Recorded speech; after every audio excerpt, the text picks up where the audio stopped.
are these people? Who are these people? Hi, everybody. It's Indy, and I am back for another one-on-one with somebody I have been really excited to talk to for years, literally years. And I know you're going to be excited to talk to him to hear this conversation. We have been talking for a little bit, but I've been reading his articles literally for years on our show. He is an Indie Media Award honoree, so I'm super excited about that. He writes for Mintpress News. He has also written for Fair and other publications. And let me welcome our guest, Alan MacLeod. How are you? Good to be with you. Very good, thanks. It's a pleasure. Again, I'm just kind of a little tongue tied, but I always usually start out by asking people kind of how did we end up having this conversation? I think in this case it's a little bit different because you don't really know me that well. So I kind of would like a little bit more about how did you get into reporting independently? Yeah, sure. Listen, I was quite a precocious kid, and I never really got baptized into propaganda with the corporate media. I always thought something was up, but it was a long, long time before I actually figured out what was up. There was something in the back of my head, and what it was basically being exposed to radical thinkers, people like, for example, the work of Noam Chomsky, and from there, reading his work and thinking, oh, this is something that I never hear on the television, and then looking at who he's citing, and that just opens up a massive world of sources, mostly in books, unfortunately. And back in the day, you could also find these people on the internet pretty easily. However, it's much harder to do nowadays. Yeah, so I went and did a PhD about media literacy, media bias, and propaganda. And from there, I produced two books and started to work at fairness and accuracy in reporting. And from there, it kind of snowballed into working in alternative journalism, which was not something that I was really expecting to do or focusing on, but it happened nonetheless. I'm very happy and feel very fortunate that it did. Yeah, that's terrific. A PhD in media studies. That was in Scotland, right? Correct. At the Glasgow University Media Group. It was specifically about media coverage of Venezuela, which, has been very, very timely for the last 25 years, but perhaps no more timely than when we're speaking now. Yes, and actually, so I was actually going to point out, and I remember that you were an observer in 2024 of the Maduro election, that is, quote unquote, contested by at least Edison Research, nobody else really, but I wanted to hear you talk about kind of what you saw there and what you think about what's happening to and in Venezuela right now. I think that again, I also see that was a pretty relevant topic to go into. And it's coming to a head right now, right? Sure. Yeah. So I've been monitoring closely the Venezuelan elections for a good decade or so. So it was very nice to actually be out in Venezuela in July 2024 to actually see it firsthand. Been in Venezuela loads of times. I think I went, I don't know, 4 or 5 times in 2024 alone. And one of them was to be an official election observer for the presidential election, which pitted Nicolas Maduro up against, I think, 12 opposition candidates. So there were 13 people on the ballot. Now, Hmm. if you read the corporate media in the US, you hear that this election was, ridiculously one-sided, um, a farce, a sham, what have you. Maduro stole the election, etc. But we have to remember, we have to have long memories and realize that the United States media have said this about pretty much every election in Venezuelan history that the socialists have won ever since 1998. So the fact that they're saying that should really carry very little weight. And what I saw as one of nearly 1,000 official election observers from almost 100 countries around the world was an election that actually was very open, very transparent in ways that we in the West really can barely fathom. I mean, even to start off with, having 13 people running for president, having that sort of choice on the ballot is something that people in, for example, the United States really have no experience with. In order to vote in Venezuela, you need your national ID card, and you go to the polling center which you've registered with in your local area. You're then manually checked off against a list of people there. Your ID card is, matched against your face. So that's the first line of defense against fraud. Secondly, you vote on an electronic voting machine, and then a paper ballot is produced from that electronic voting machine. You have to check the paper ballot yourself, make sure it matches perfectly with your vote, and then you can put the paper ballot in a cardboard voting box. You also have to give your fingerprint on the voting machine to make sure that you can vote on the voting machine to begin with. So that's another layer of protection against fraud. So your face has to match, your finger has to match. You also, once you have voted and you've checked off your vote, you have to go back and sign your name against the list, and then you also have to give your thumbprint against your signature. The paper ballots are each checked in each election facility. All the paper ballots are counted. A random audit of about 53% of paper ballots is checked. If there's a discrepancy of even one vote between the paper ballot count and the electronic ballot account, a huge alarm is raised, and then that just shuts down the system nationwide. All of this paper ballot counting, by the way, is done openly, and representatives of all parties and indeed other interested groups can watch the paper ballot count in action. This is all presided over by the National Electoral Council, which has been going for more than 20 years. This election process has really been a model for countries all around the world to follow. In 2013, President Jimmy Carter said, through gritted teeth, I would frankly say, because his election monitoring organization, the Carter Center, is no friend of the Venezuelan government. In fact, it's staffed by academics who've wanted to see the back of Chavez and Maduro for as long as they've been in power. He said that the election system in Venezuela is the best in the world. And frankly, I think I would have to agree with him. What I saw on the ground there was an open election where people were not scared to come up and talk to you. The minute that they saw that you had a badge on you that said International Observer, people would come up and talk to you, and usually in English, and they would literally chew your ear off about how.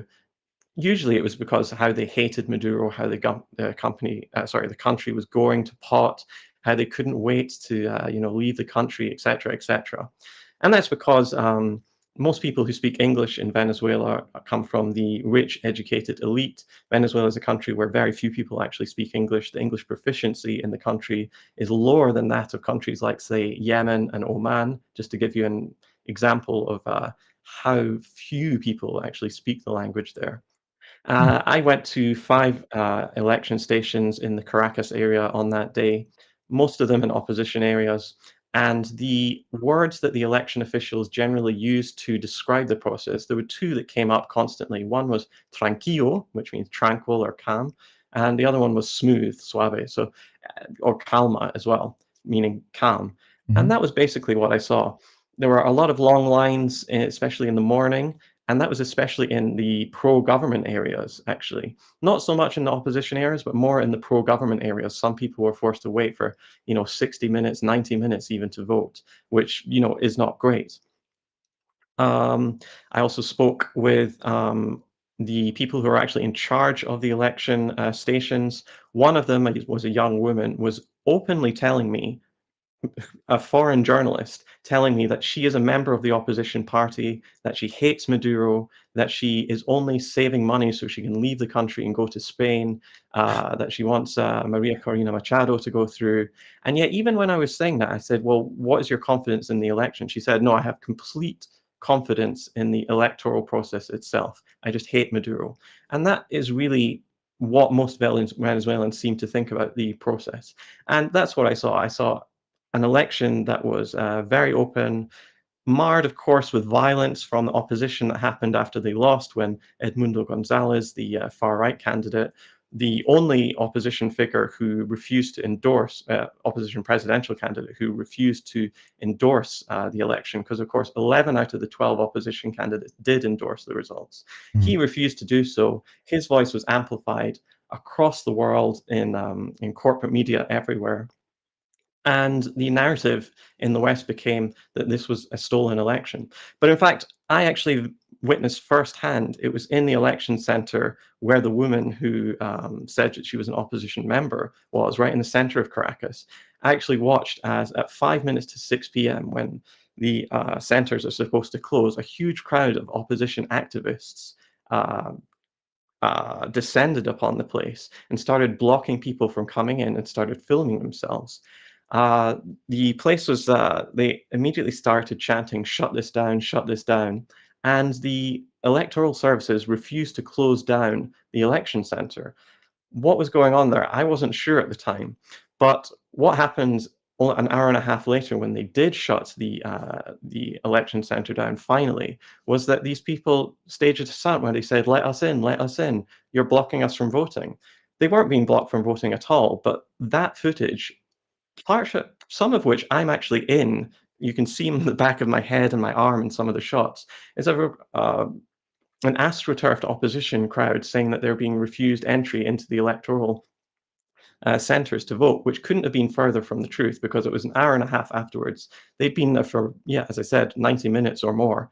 And some of them were even talking very loudly in front of foreign journalists, I'll add, saying that we shouldn't let anyone in unless they're from our side, meaning that they were trying to block pro-government people from voting in the election. So there were problems with the election, but most of them um, really was sourced to the fact that the US government had sanctioned the country, was putting Venezuela under enormous economic strain, and that there were these pro US NED backed opposition groups who were trying to cause chaos in the election, and then later did actually go out and destroy buildings.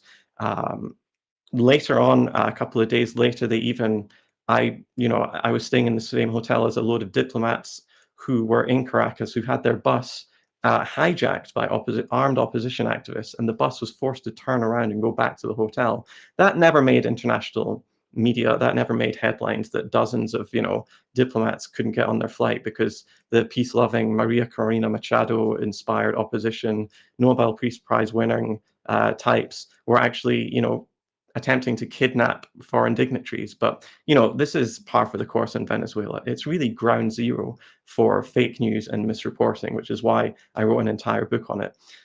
Some might say that Palestine has surpassed that by now, but Venezuela is still right up there at the top. That's why it almost reminds me, when you say that, of the Brooks Brothers Brigade from the 2000 election, when in the United States, when what's his name, the guy that has the Nixon tattoo on his back, Roger Stone, led an entire group of people to charge the office where they were counting the ballots down in South Florida. They're all wearing Brooks Brothers khakis and clothes, and they called it the Brooks Brothers, pounding on the door, let us in, stop the count. Very similar to like what you're talking about right here, where they're saying stop the voting, kind of similar model. But wow, so now that we've seen what's happened in the last 18 months since Maduro was actually legally elected, took office, Trump comes in, starts blustering about, fake election, talking about Machado. She gets the Nobel Peace Prize, and we all believe that was, kind of setting up that they wanted her to potentially take over the country as a president, or at least to put a model in place with people friendly to her. What do you think happened there, and how do you see this playing out? Oh, yeah. Well, on Machado, she has been groomed for this role for more than 2 decades. I mean, it was 2005 that George Bush invited her for a formal meeting in the Oval Office, which is something that usually only foreign heads of state receive. Her election organization and political group, Sumate, has been in receipt of NED funds for more than 2 decades. The NED, as probably most people who are watching this know, is a front group for the CIA. It was established by the Reagan administration as a semi-privatized way of funding some of the CIA's most controversial foreign plots and machinations, because simply there had been too much media attention focused on the CIA. So they wanted to outsource it, basically. Yeah, I actually Machado has read always your represented the NED article on Tuesday night's live show, actually, the one you did recently. It literally goes through the entire cataloged history of incident by incident by incident of times when the NED funded candidates had destabilized the country. Great article, by the way. So if you guys hadn't seen that, go check that out at Mintpress. But yeah, yeah, sorry. thanks. Yeah, on Machado, yeah, I guess she's represented the far right, the really truly far right of Venezuelan politics for many decades. She was a key member in the 2002 coup against Hugo Chavez, where US aligned forces and the US, indeed, the US government itself participated in the kidnapping of Hugo Chavez. That was only overthrown 48 hours later after a massive uprising inspired loyal troops to take back the presidential palace. So yeah, Machado has always represented this far right strain in Venezuelan politics. In the 2010s, she was the figurehead of the Guarimbas, the campaigns, these street barricades which went up all across Caracas and other cities, which far right protesters set things on fire, put razor wire across roads to garrote and behead passers-by, shooting at police and National Guard, even carrying out huge terror bombing campaigns against things like kindergartens, schools, universities, the Caracas subway. There's even video footage of them hunting down Afro-Venezuelans, black people, assuming them to be correctly, in most cases, Chavista, meaning supporting of the government, and then dousing them in petrol, stabbing them, and burning them to a crisp. That's the sort of tactic they're undertaking. And I have in print said that this reminds me of a sort of secular ISIS. And I think that is a completely fair comparison to draw. So that is who Machado is. She recently won the Nobel Peace Prize and then dedicated it to Donald Trump immediately. I was not surprised by any of this because I know the history of the Nobel Peace Prize, the sort of people who've won it over the years, these, monsters like the Israeli presidents or Henry Kissinger or people like that. So, the Nobel Peace Prize has always been, a joke and something of a farce. So I wasn't surprised about that at all. What was your other question? Sorry. Oh yeah, what about Maduro? Yeah, I guess this latest happening where the US literally went into Venezuela with their special forces, kidnapped a sitting president and abducted him and took him away to the United States is incredibly shocking. But in some cases, in some ways, it really shouldn't be considered that surprising because the United States has done this. It's got a long history of doing this to foreign leaders. It did it, for example, to Maduro's predecessor, Hugo Chavez, who I just spoke about a couple of minutes ago. It also did it to General Noriega, the president of Panama, who it abducted on drugs charges, which were probably true. But the key thing that's left out of that story is that those drugs charges were while he was on the payroll of the CIA. So he'd become something of a disobedient thug, a disobedient dictator. So they decided to take him out. The US was also involved in the kidnapping of Jean-Bertrand Aristide, the president of Haiti. Aristide was this populist priest who'd been democratically elected on a promise of populism, of trying to bring Haiti's natural resources back under Haitian control and for a better future for the Haitian people, and not just to, allow all of their wealth to be siphoned off into the United States. Aristide was, as I said, kidnapped by pro-US forces and forced to spend pretty much the rest of his life in exile in Africa.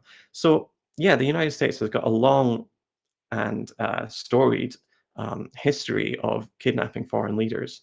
So what will happen to Maduro remains to be seen, but certainly inside Venezuela, there are gigantic protests against this. It's really rallied so many of the people around the government, and even pretty much all of the opposition have come out and denounced this as not the way to go forward. And the small amounts of oppositionistas who are saying, yes, we want the United States to bomb our country, people like Maria Corina Machado, have seen their public opinion ratings crater to single figures. So even if Machado is somehow ensconced into the Miraflores presidential palace in Caracas. I can't imagine that she's going to be able to hold power for very long because she will face constant protests nationwide and probably all sorts of insurrections from the millions of people in Venezuela who are armed and are part of pro-government, socialist, or radical militias.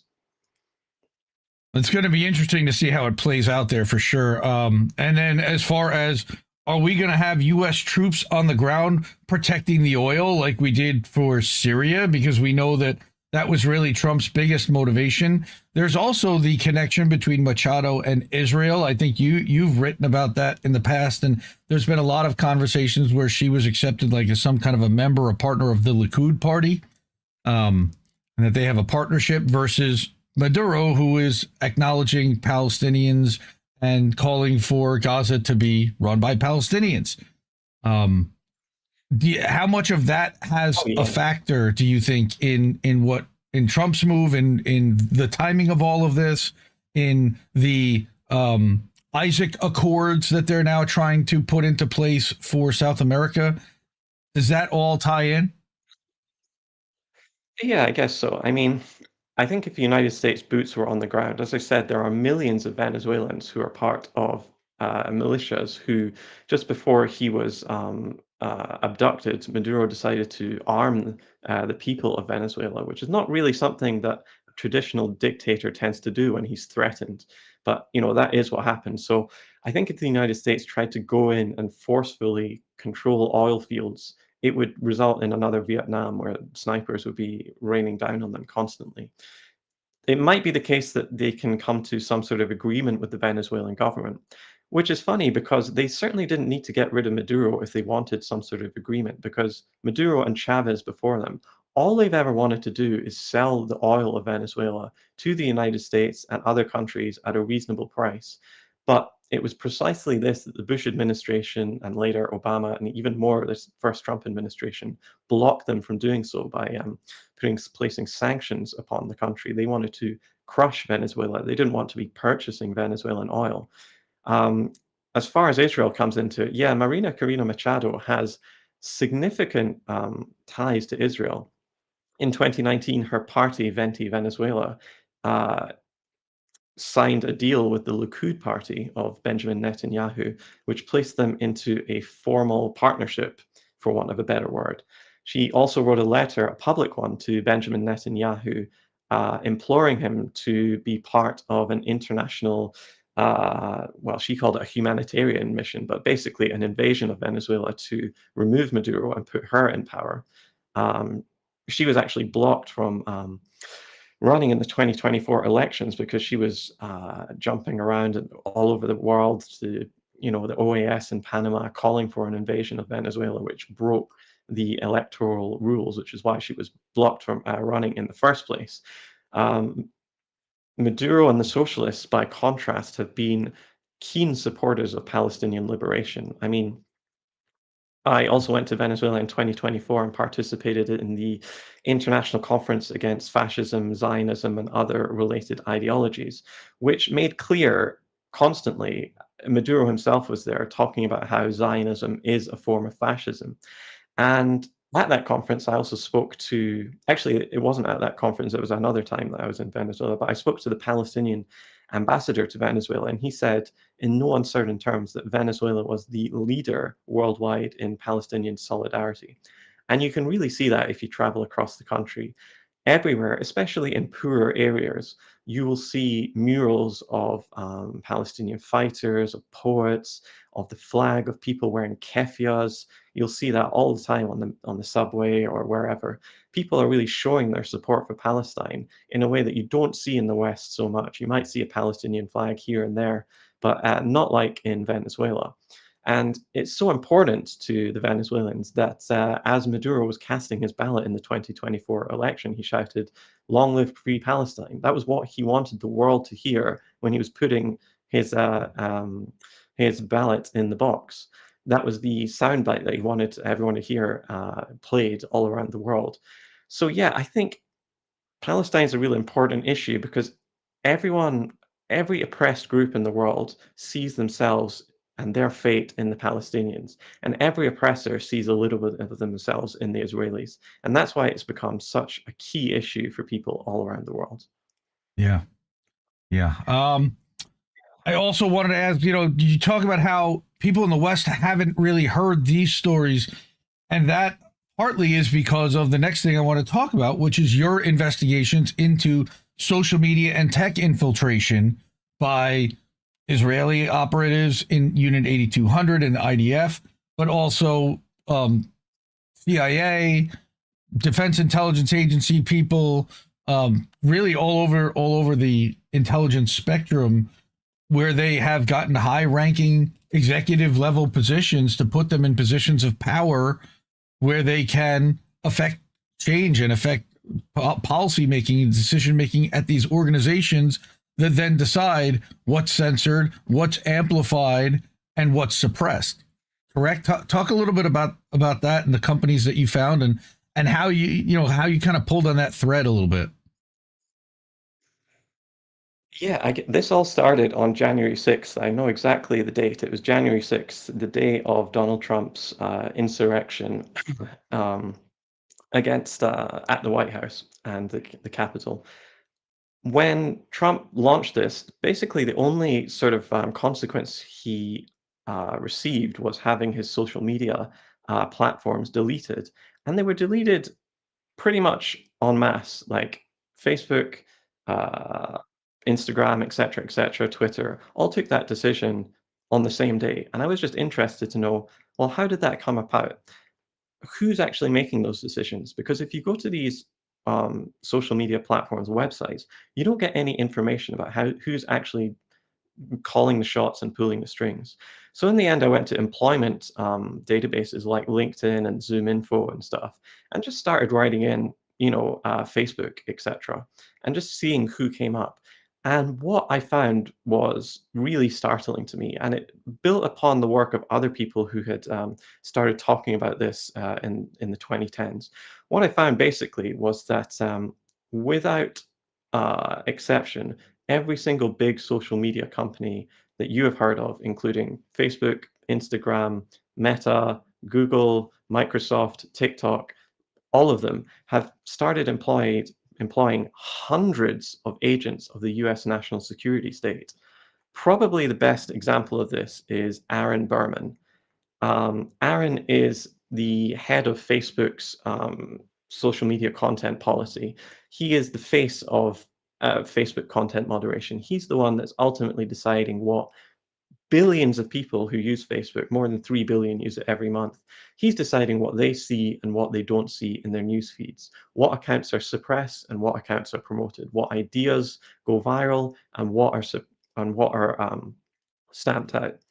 And what I found very quickly at looking at Aaron's history is that Aaron is a CIA agent, or at least he was until one day in the summer of 2019, where he left his job at the CIA and immediately was parachuted into becoming a misinformation policy manager at Meta, which is Facebook and Instagram and WhatsApp's parent company. This was astonishing to me because Aaron Berman, before this, was one of the highest ranking members of the CIA. He, for example, wrote the president's daily briefs for both President Obama and President Trump. These were security briefs that were read out in the White House. So he wasn't even just some pen pusher at the CIA. He was one of the top people at the agency in Langley. And just by typing things like CIA Facebook or NATO TikTok into LinkedIn, I was able to find hundreds and hundreds of examples of national security state agents who left their job in the national security system and were given top roles, extremely influential roles in social media companies. These roles were not in politically neutral fields like advertising or marketing or customer services. They were always in security and misinformation and content moderation. And what we've seen really paints into a wider picture that since 2016, we've seen a real crackdown on the ability to practice speech and anti government speech online. what we've seen is since 2016, we've seen big social media companies under pressure from the US government change their algorithms to promote what they call authoritative sources and demote what they call borderline content. And what they mean by authoritative sources is corporate media who we all grew up on, like CNN, the New York Times, Fox News, CBS, etc. And what they mean by borderline content is that basically any company that's not a gigantic multinational media corporation, and especially those that come after the powerful and critique the US government, militarism, war, the corporate state, etc.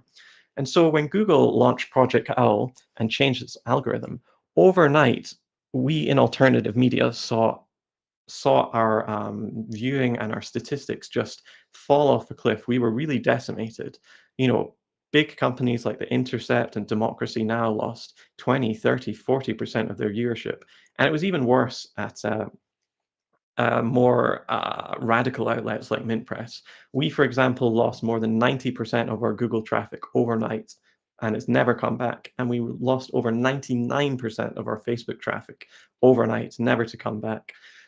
So what this really represents, when you have people at the very highest levels of Facebook, of Reddit, of Instagram, of Twitter, etc., controlling these policies, this amounts to state censorship, but on a global level, because it's not just Americans that are feeling this censorship. All of these platforms I'm talking about are all headquartered in America, but they are global platforms. So whether you're in Bahrain, Burundi, Botswana, or Britain, your feeds are being controlled by these people who used to be in the FBI, in the NSA, and the CIA. This is a gigantic problem which very few people are grappling with. And we can understand this. I mean, imagine if we were on, let's just change some of the um, the names of this. Imagine we were on a Russian social media company that was filled with FSB and KGB agents. We would immediately see that the idea that this is some sort of free and open platform is laughable. But in fact, you know, nobody's really talking about this, how the ability to access a wide range of information on the internet is being slowly constricted and destroyed for the generation of the 2020s. The internet in the 2000s was very, very open, and you could find whatever you wanted on there. But the problem was that not many people were there. But throughout the 2010s, with you know, the adoption of laptops in the home, and especially of phones, smartphones, people are online constantly. And so that suddenly becomes a huge battleground, which any powerful entity, especially the most powerful in the world, like the US government, wants to control. And they, since 2016, have really throttled the market to the point where I really don't see how we can differentiate the difference between the national security state and our big social media companies. I don't see where one ends and the other begins, and that is very worrying. Oh, Now, and just to your point about, I don't know if you want to jump in, but feel free yeah, to. yeah. I was going to talk about. I had two quick points, but one was that in response to your work, what the social media companies and what these people have done is hide their visibility from LinkedIn. That wasn't really solving the problem. And then I lost my train of thought on the other one, but it's just amazing that the other one was Snowden. Snowden was a canary in the coal mine when it came to that. As somebody who was loaned out from NSA over to I can't remember the org now. Three names, but it's a big consulting firm, and he was effectively a plant, somebody who was there to do the job that they needed. But if his agency needed information or needed him to do something while he was there, he was in a position to be able to do that for them. Correct? So I think that's my understanding. Yeah. Yeah. So, What I was going to more say on about. social media Oh yeah, stuff. So, sorry. You go. go ahead. Go ahead. Yeah, no, let me let you continue. Well, yeah, you specifically asked me about Israeli penetration of this. It's not, and I didn't answer that. It's not just the United States where this is happening. It's not just the U.S. government that's trying to penetrate social media companies and bend them to their will. It's also the Israeli government, and in particular, a unit, a spying unit of the Israeli military called Unit 8200, which is the most elite spying organization within the Israeli military. It was behind, for example, the Lebanon pager attack that we saw a couple of years ago, where thousands of Lebanese civilians were injured. It was behind so many of the most intrusive and explosive spyware scandals that have happened, including the Pegasus scandal. It also designed the AI driven kill lists, which were used to find targets in Gaza and wipe out more than 30,000 targets in just a few weeks. Unit 8200 is really the centerpiece of the Israeli surveillance system. And we've also seen it infiltrate the highest levels of social media and indeed corporate media as well. One example of this is TikTok and Rayot Medallion. She enjoyed a very long career at Unit 8200, serving as an intelligence commander for the unit, and later even becoming head of cybersecurity operations for Unit 8200. Now, in the wake of Israel's attack on Gaza, she moved to New York City in December of 2023, and she took a job as the global incident manager for TikTok's trust and safety division. Essentially, deciding what content would be seen and what wouldn't be seen again. Considering what was going on at the time in the world, I think it's fair to wonder what sort of global incidents she was working on for TikTok and why she was hired in the first place. That is extremely worrying to see. But as I said, there's an article I wrote called something like, I think I've got it up on screen somewhere, revealed the former Israeli spies working in top jobs at Google, Facebook, and Microsoft, where you can find all sorts of information on this. But they've also penetrated. They've also penetrated standard, what do you call it, corporate media. One example of this is Axios, where one of its head writers. Let me just get the article up so I can have a look at it perfectly. Sure. So yeah, Axios, Sorry. yeah, corporate media, and of course Barry Weiss now with CBS News, Paramount, Skydance being placed there, but she wasn't 8200, of course.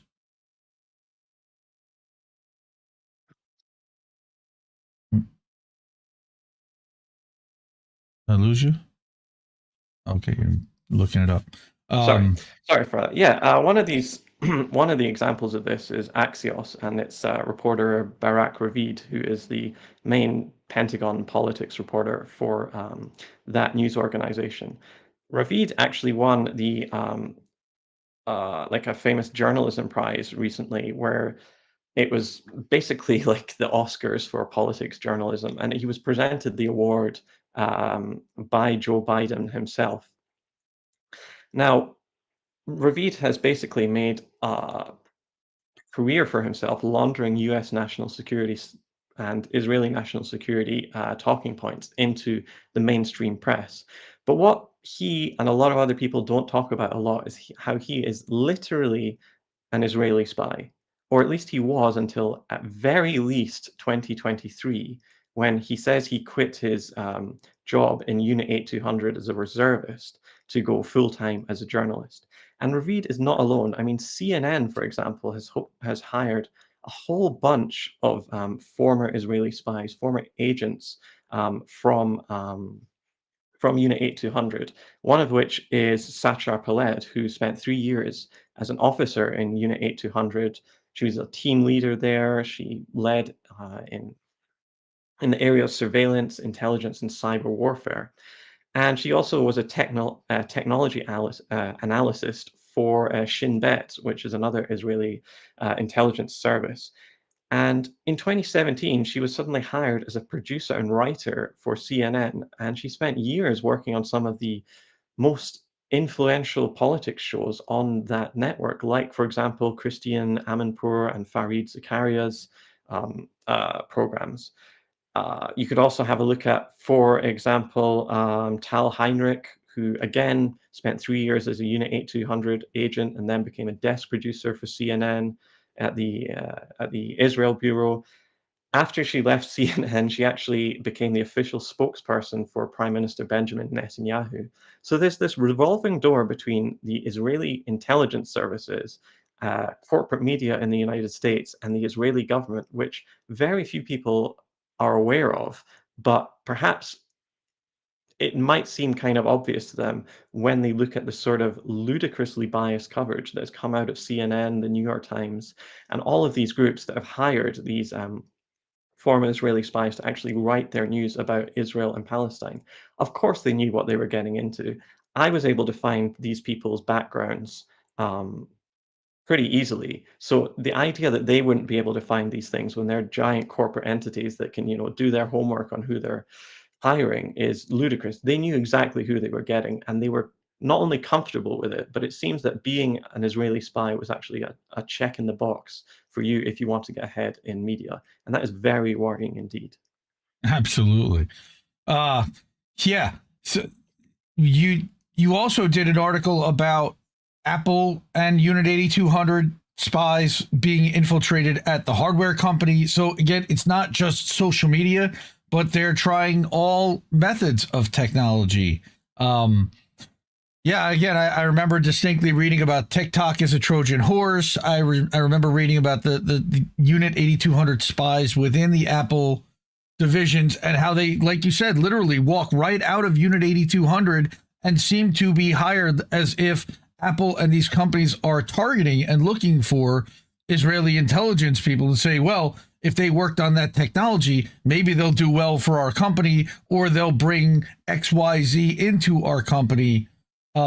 Yes, it's really frightening because of the propaganda that goes with that, of the messaging that goes along with, well, this is also the unit that is blowing up houses in Gaza, for example. So you're really looking to hire the people that are building the bombs that do that and building the technology, the Lavender AI that you talked about, and the Where's Daddy program specifically that targeted journalists and their families in their homes and had them murdered for reporting on the truth of what Israel was doing in there. It's really alarming. And again, I wish more people were paying attention to your work, and that's why I have you here, so that they heard it from you and all this research that you've done. And again, Israel and these companies' response to your charges and to this clear investigation was to hide the evidence, not to address it and not to fix it in any way, but they wanted to just bury that and to hide their LinkedIn profiles now, so you can't easily search to find out, well, how many of those people are working at Meta now. And that actually leads me into where I was going next, which was Julian Assange, another canary in the coal mine. You covered Julian Assange's case early on when he was abducted in 2019 from the Ecuadorian embassy and put into Belmarsh prison in the UK. Tell me about, like, you lived near there, I'm guessing, or you somewhat close proximity. How did that feel? Like, I wasn't in independent media. You, as an independent journalist, that must have freaked you out, scared the hell out of you, first of all, that they could do this to him. They could do this to anyone. How did it affect your reporting? And now that he's out and what we've seen since, I'd love to get your assessment on what was all of that. My assessment is that they actually let him out to let an air out of a balloon, because globally there was a network of people that were tightly connected. Anytime anything happened with his case, that we could move on a moment's notice. I was part of that network. And after they let him out, it kind of let the air out of that network balloon, where everyone kind of went back to doing their own thing. And there is no real cohesive worldwide free speech movement like there was while he was locked up. So again, I know there's a lot loaded there, so I'm just going to let you go, because I'd love to hear your assessment. I haven't really heard you talk much about Assange in years. So yeah, I'd love to hear your thoughts and how this all played out, went down, and how you saw it.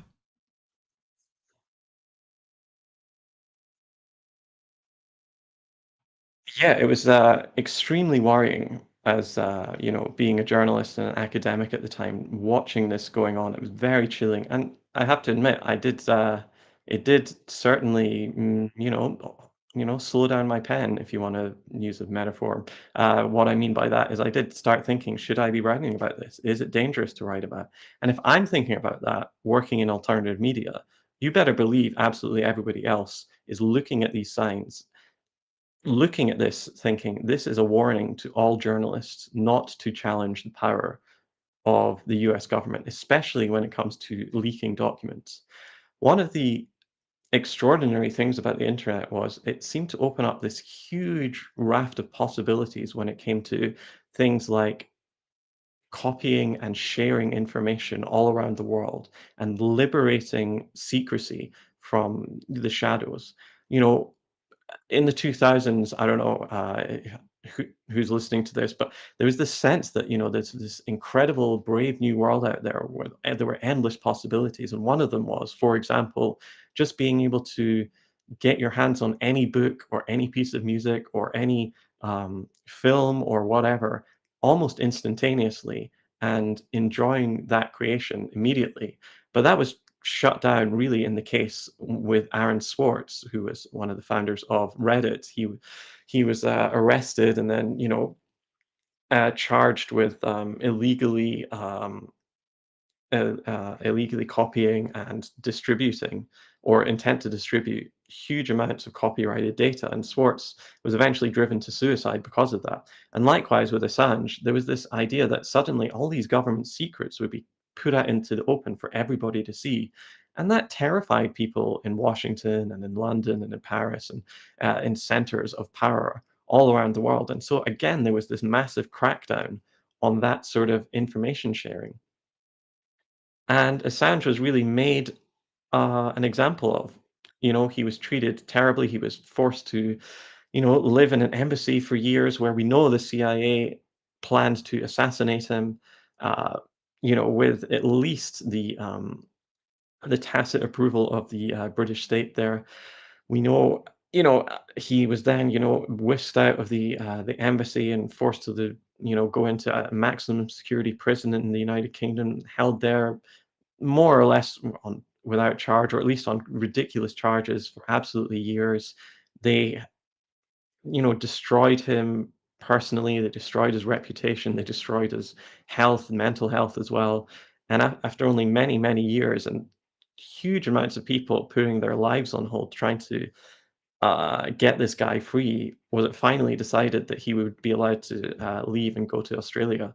So it was, yeah, a really worrying time. And it was also a live wire issue in academia as well. I mean, we had conversations among academics, and some, academics would say, well, listen, I've heard from, more senior people at academic journals that we really shouldn't, that they won't accept anything that, for example, uses WikiLeaks or Assange as a source that's considered Russian disinformation or whatever. So there was really a line drawn in the sand saying that this person and his tactics were completely beyond the pale and they must be cracked down. And one of the most serious things about the Assange case and the most chilling things about the whole thing was not so much his imprisonment, but how wall to wall corporate media started cheering his arrest and his imprisonment.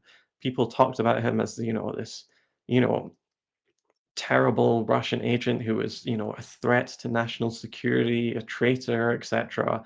Never really trying to explain how an Australian living in Sweden was, a traitor to the US or the UK or whatever. But the way in which corporate media closed ranks and said Assange is not a journalist, he is not one of us, was very worrying indeed, especially because WikiLeaks was the source of so many of the greatest scoops that these corporate media outlets had in years. And in fact, Assange put a lot of these outlets on the map, and then they turned around and betrayed him and cheered his arrest and his imprisonment for years. It's very, very dangerous. And as I said, it's a warning to everyone. And it's really the end, it really marked the end of the era of this, cyberpunk utopian vision for a great internet of the future, and marked the era in which we are in now, which is a sort of dystopian hellscape of an internet that we have today.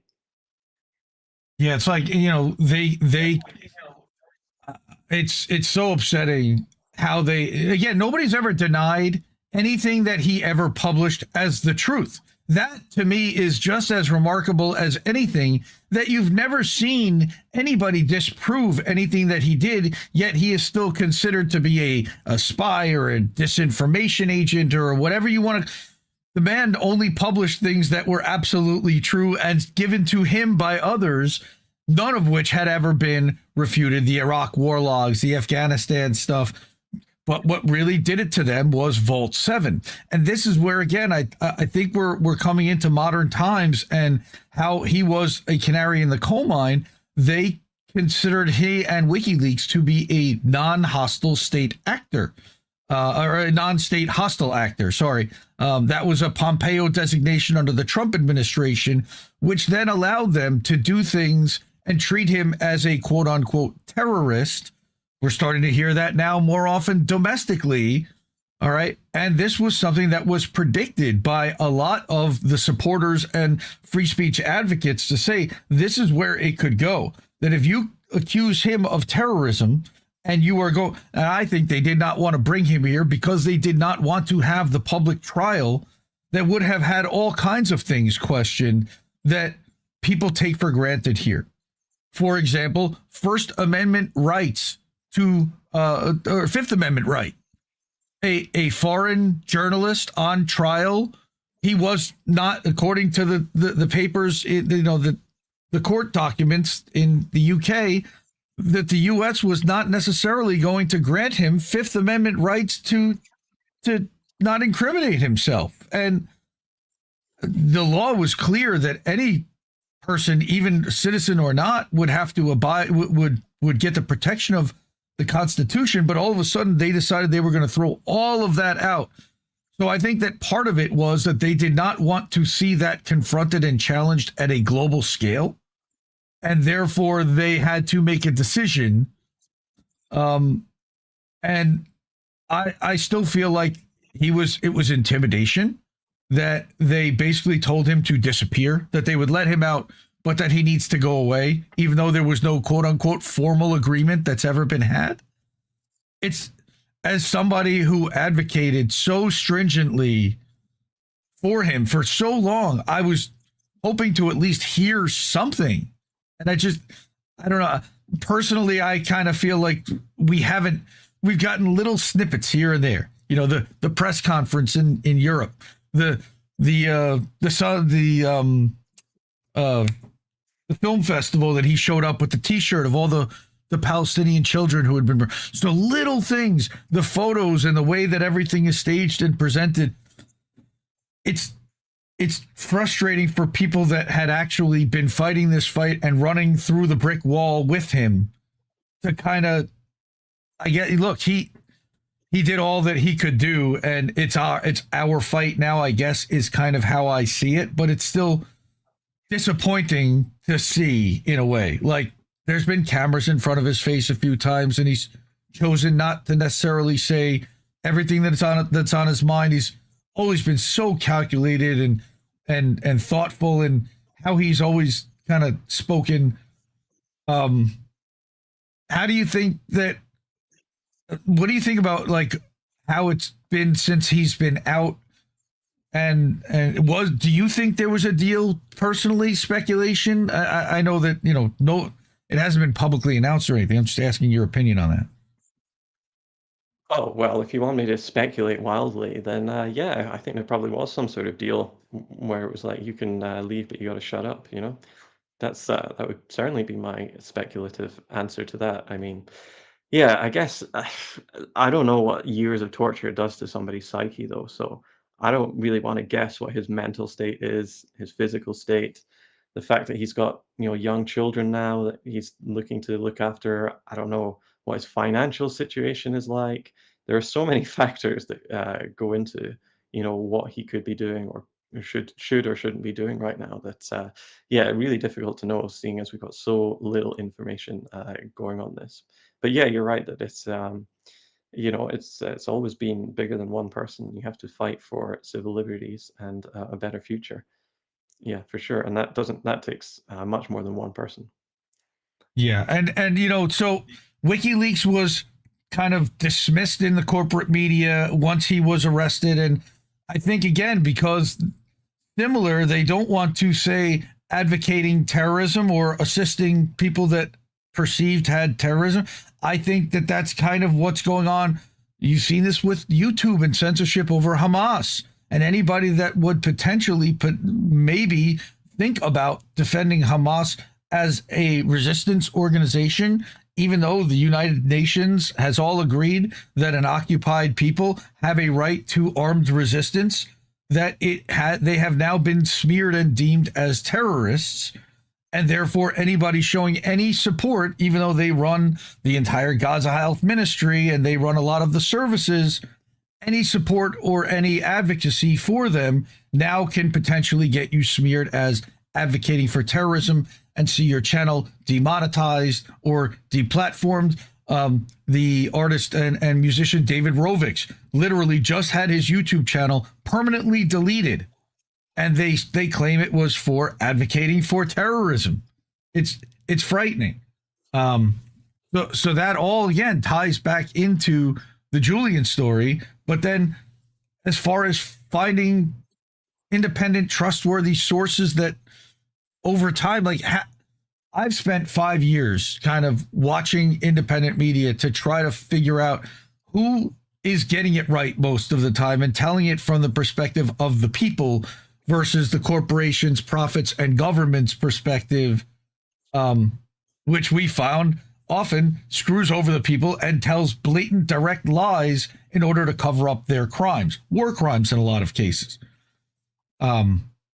So kind of how do you vet sources? How do you determine whether somebody is compromised potentially or sharing information that could have potentially come from an intelligence agency because of a connection that they have? Are they an agent? Are they an asset? Are they a useful idiot? Are they countering this? It becomes such a difficult, and you talked about like the cyberpunk age that ended when Assange got locked up versus what we're in now, which is, I don't even know how to describe it. So kind of go on. Can you riff on that a little bit? Kind of, what do you think about vetting sources, figuring out who's legit and who's working with an intelligence agency? We know that in a lot of cases, in order to get funding today as a news organization, sometimes compromises have to be made. Certain topics may not be allowed to be spoken about because that upsets the funders and the benefactors. So how does all of that fit into the media landscape today, into someone like us that's actually trying to report on what's really happening out there for the people that want to know? I mean, I guess the tactic I used in my previous life as an academic at the Glasgow University Media Group is pretty useful here. We developed a concept in the 1970s called thematic analysis. And what that basically means is that for every even slightly contentious issue, especially in politics, there are going to be multiple explanations for what's happening, and they're going to come from a wide range of sources. And what you do basically is you go out and look for those explanations. What does this government say? What does that government say? What does these academics say? What does this media outlet say? What do these unions and organizations and NGOs say? And you start to triangulate what they're saying and what their biases might be. Again, you have to relentlessly critique your sources. Karl Marx said, question everything. And it really does come down to that. You have to look at who you're reading. What's this person's history? Where's this funding coming from? What place has printed this? What have they written in the past? Where did they get their funding? Et cetera, et cetera, et cetera. That's a lot of work, but that's the sort of work you have to do to critically scrutinize media outlets. On an individual level, when people say, what can I do to, broaden my horizons or make sure I'm not getting duped by propaganda, is start with a questioning mind to everything. Don't believe anything you say. And as I said, start triangulating your sources. I think one thing that individuals can do, which is really useful, is simply start reading media from different countries, because you will be amazed at what Chinese sources or Indian sources or Latin American sources say about certain news topics that doesn't get brought up in your corporate media in Western Europe or the United States, you would be amazed how, for example, CGTN or Telesur English or RT or NDTV in India or TRT World from Turkey, they all cover things. Al Jazeera from Qatar. Have a look at how they're covering things compared to, CNN or the New York Times or the BBC or whatever, and you'll see enormous differences. And from there, you're really going to start being able to pinpoint where these people's and these organizations' biases are. That's not saying that all of the outlets that I've mentioned are good and truth tellers. I'm definitely not saying that. But what I am saying is when you're reading, say, a Chinese outlet, you're going to be able to spot their biases much easier than you are biases from news outlets in your own country. And I'd also say try to read as much as you can from alternative media, which means media that is not funded by either governments or gigantic multi-billion-dollar corporations or these NGOs, which are front groups for the corporate state or for the national security state. Unfortunately, there's vanishingly few of us left as we're getting squeezed out for all the reasons we've talked about, being deranked, demoted, delisted, and deleted from social media. But there still are people out there doing good work, people like Consortium News or Breakthrough News or Common Dreams, Black Agenda Report. Yeah, there's loads of great sites out there if you know where to go and if you're following the right people. But I will say that if you want the truth, you're not going to be handed it on a plate. You're going to have to go out there and work for it, and that does take a lot of effort, unfortunately. It makes me very smile when you mentioned all these outlets because every single one of them is an Indie Media Award honoree. So it looks like I've been looking in the right places, or at least we seem to think that those are among the right places. Also among the right places is where you've been publishing Mintpress News, that has hired from Robert Inlakesh to Whitney Webb to Alan MacLeod, some of people that have broken some of the biggest investigative stories that have blown the lid off of corporate media for years. And their founder, Minar Mu, and that outlet is under attack constantly. Just last month, I did a story reporting about how a $51,000 Indiegogo campaign that was fundraised, crowdsourced by actual listeners, readers, and fans and subscribers was then, after it was finished, determined to they don't want to hand that over to Minar to allow her to spend that money.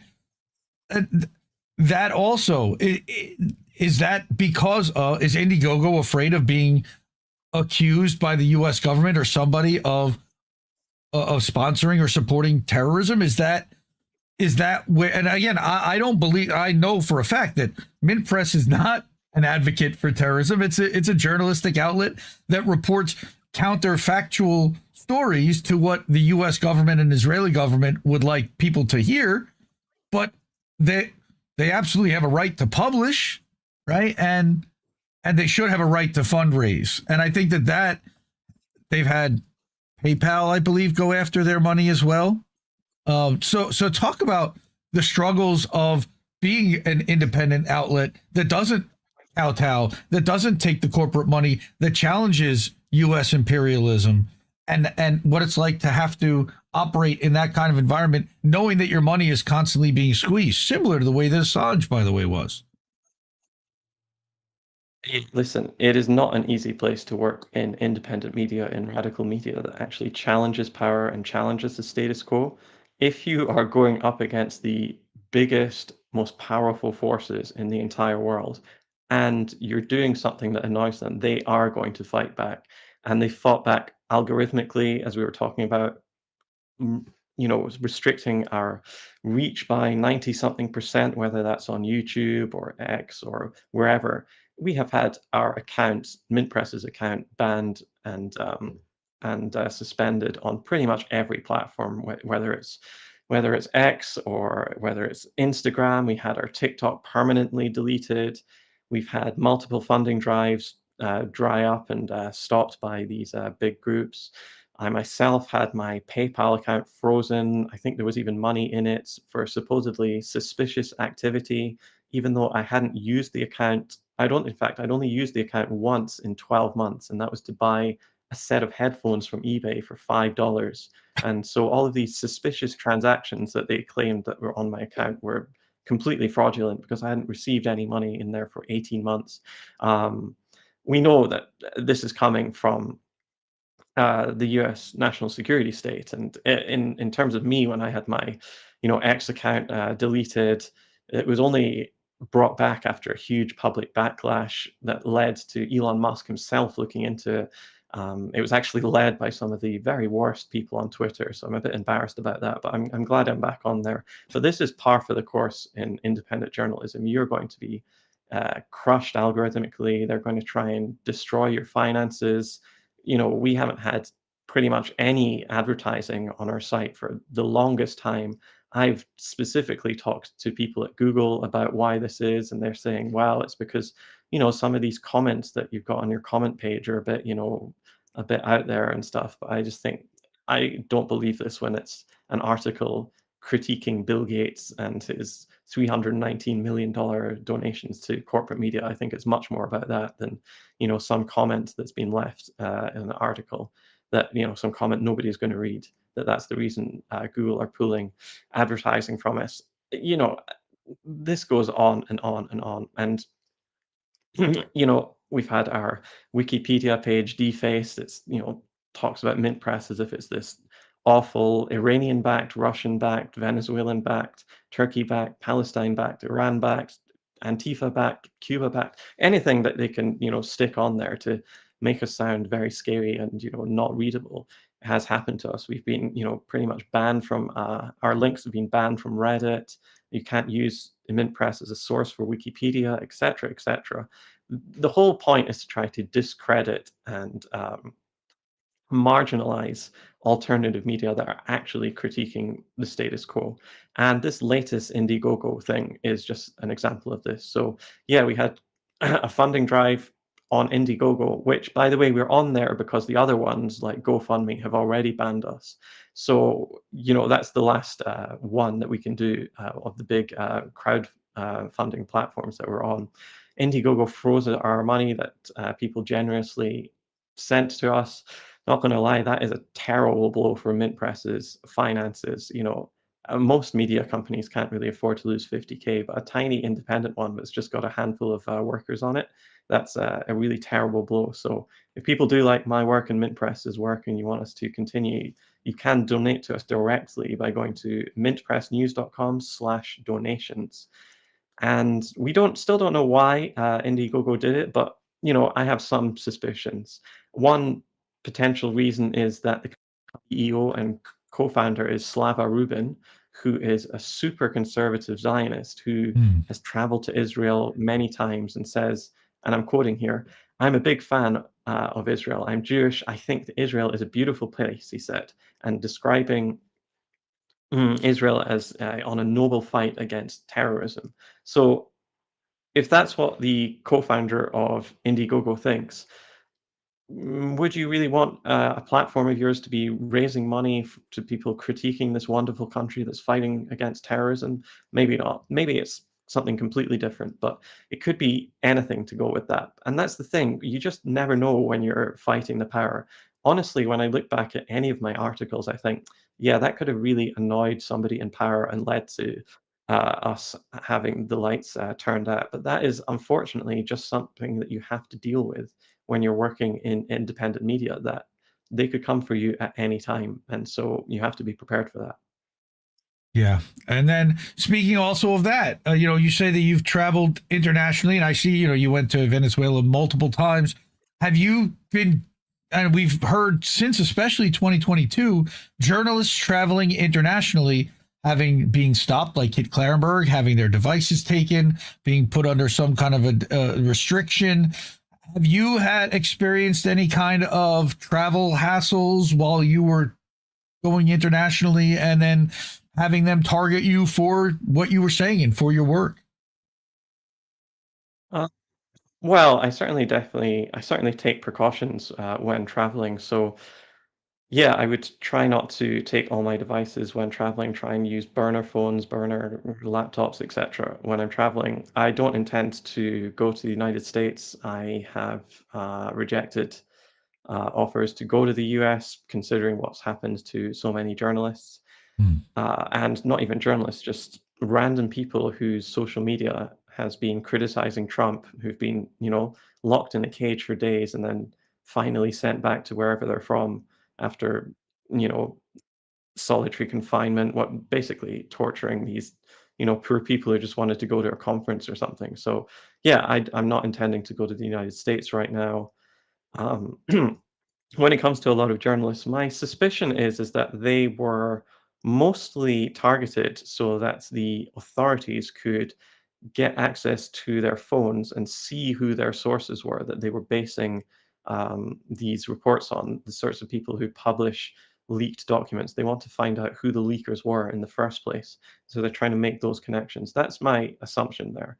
Um, but yeah, actually, a funny story. I've certainly had some hassle in Venezuela, which is, again, something that you might not realize if you're just concentrating or if you're just getting news from Venezuela from corporate media. You think it's this totalitarian dictatorship run by a government who can dots every I and crosses every T and controls everything.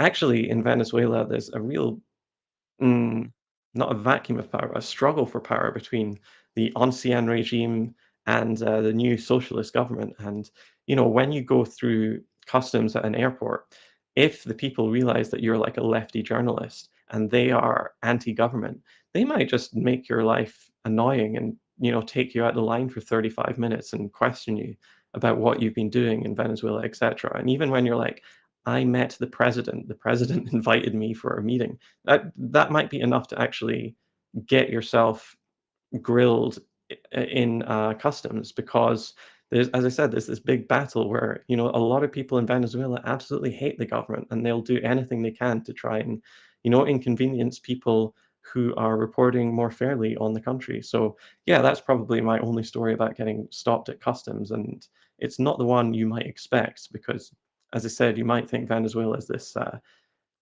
communist dictatorship where everyone bows down to President Maduro, but it's quite the opposite there, quite the opposite. Yeah. Again, governments are governments, leaders are leaders, and yeah, that happens in every country. I'm not terribly surprised. But as, like you said, if you had gotten a Trump supporter, for example, but you were someone that they thought that said that you had met with Joe Biden, similarly, somebody in Homeland Security might be upset and give you a hard time, put you in a room as well. That's interesting, and that the only place you've really had a hard time was Venezuela. And I don't blame you for not traveling to the United States. Again, we've talked about the journalists that they've locked up. Sami Hamdi, who was famously just recently spent almost 2 weeks in solitary confinement and again tortured. And I've been reporting on this, and this again reminds me of similar shades to Assange, where they are trying to warn people and stop a certain narrative from being projected anywhere across all of their media. I think that it's why you've seen the purchases orchestrated of TikTok, and now you've seen CBS, Paramount get bought out by the Ellisons, and they continue to make moves for Discovery, Warner Brothers, and to further consolidate power over control over the media, because they realize that controlling that medium is probably now the most important thing in affecting propaganda. They understood when it came to TikTok that the 10 to 1 ratio of pro-Palestine posts to pro-Israel posts was hurting their ability to propagandize. So what did they do? Similar to the way that they yanked the LinkedIn profiles down, they just pull that stuff down and change ownership and change the algorithm, so you just won't see it anymore going forward. And most people don't, like you said, don't even realize the change was made, and that's the scariest part to me. And we've talked about several stories that people don't know about already today.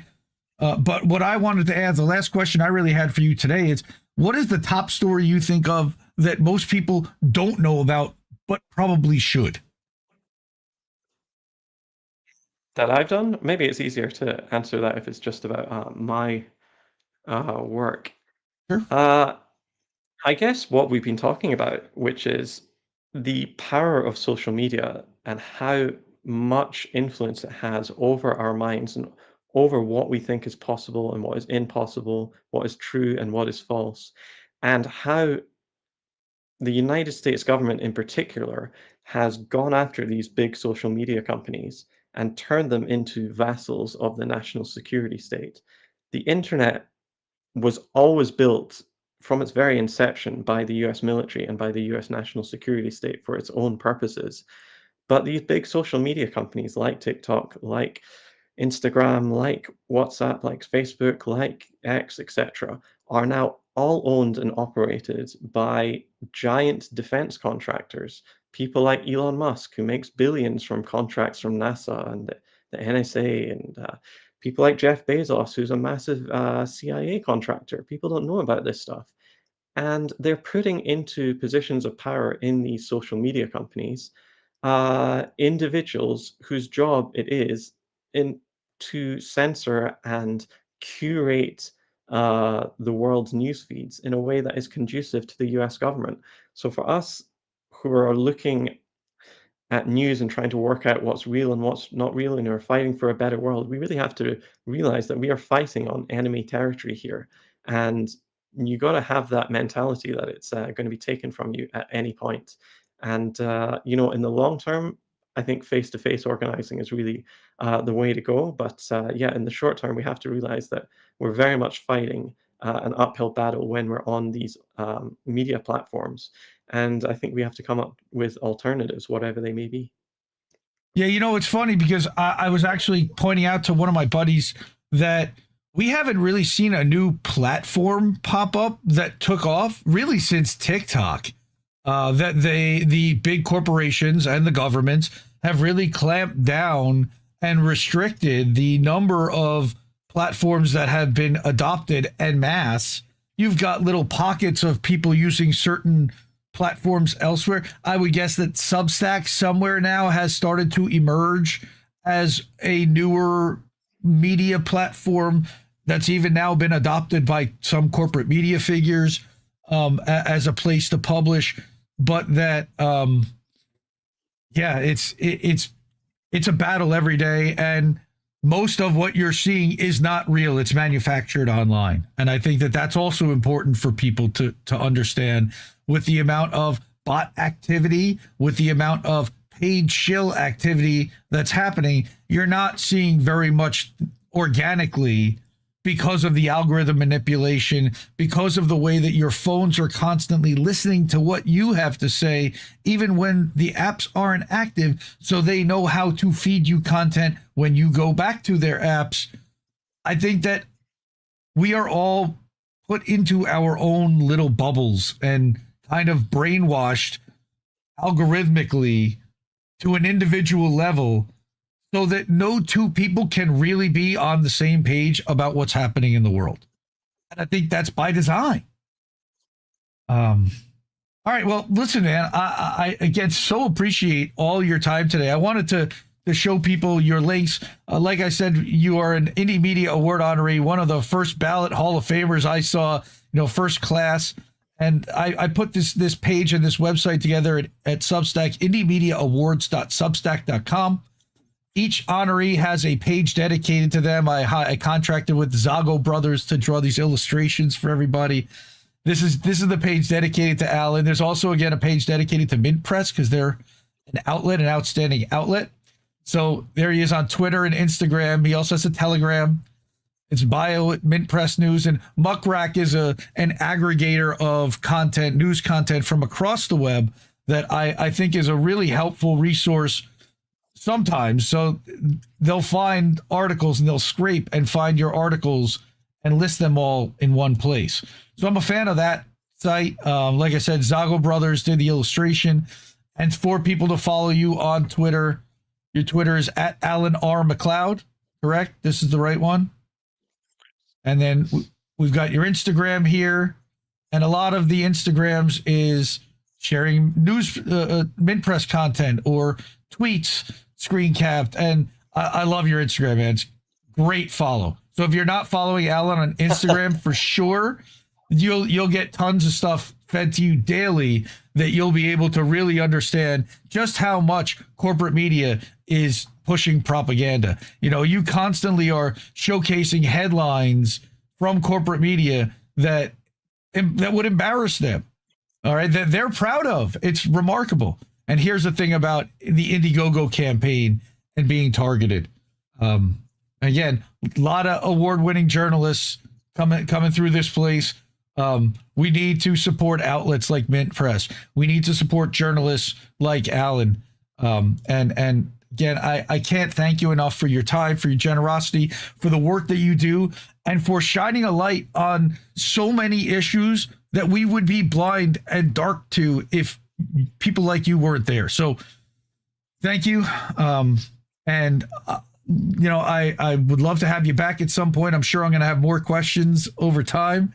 And keep doing what you're doing. Keep fighting the fight.